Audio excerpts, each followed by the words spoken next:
Hey everybody, Dr. Brian Schrader here, and welcome to my YouTube channel, The Marriage Doc. So here today I'm going to be talking about differentiation of self and differentiation of partner.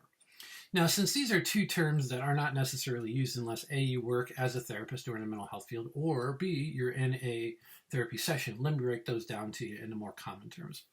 Differentiation of self means that this is when a partner is able to express their wants, needs, hopes, desires, and so forth with their partner.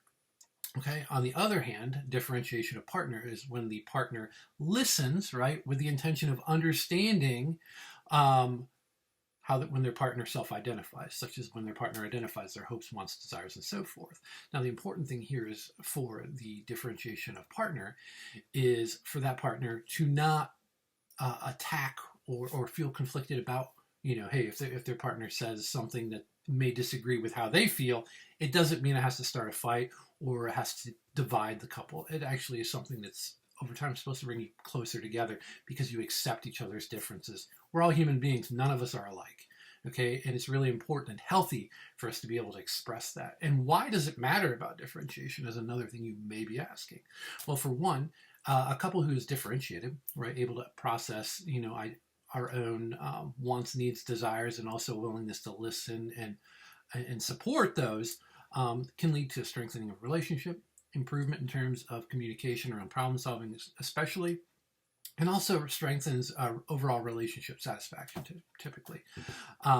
So let me give a little example here of differentiation of self and of differentiation of partner, just kind of playing out in a typical or I would say a pretty common example here. So what I'm going to do is give an example of a couple, all right, and they're going to be discussing dinner. So in terms of one partner, what they want, and then how that partner is going to be expressing their wants, needs, desire, right? So differentiation of self, and the other partner is going to be expressing differentiation of partner.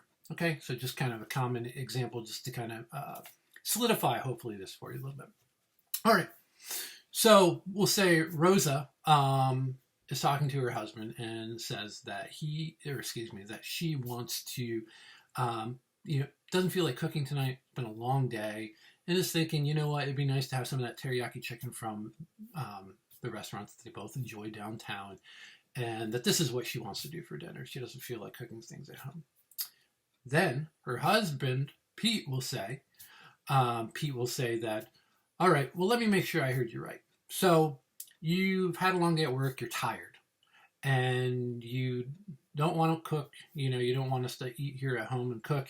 You want to go down to that restaurant that we like in town and have some teriyaki chicken. Did I hear you correctly? And that's really important to say, did I hear you correctly? Because when you summarize, right, Pete summarized what he heard.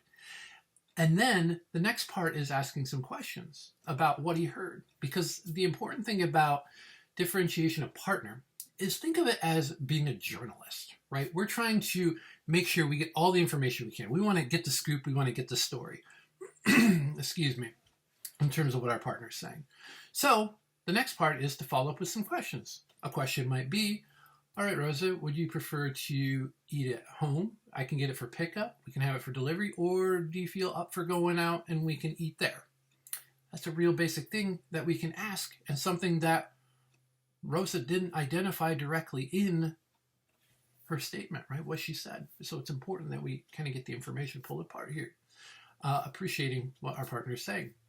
Another one is because you said, Rosa, that it's been a day, right?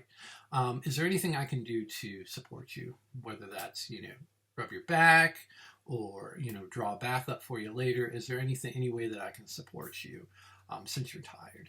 And this is really important too, because it's taking into consideration every aspect that you heard, right? And not just asking questions around dinner specifically, but other ways that you can support your partner. Again, an example, but a real life, pretty typical example that can come apart.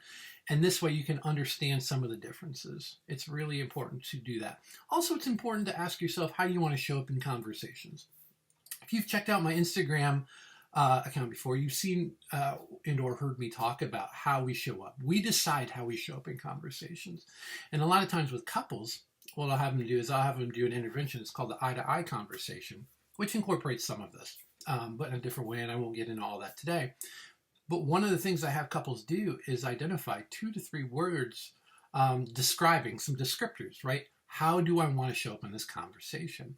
Whether it's something, a basic conversation like this, or if we're processing a specific issue or situation.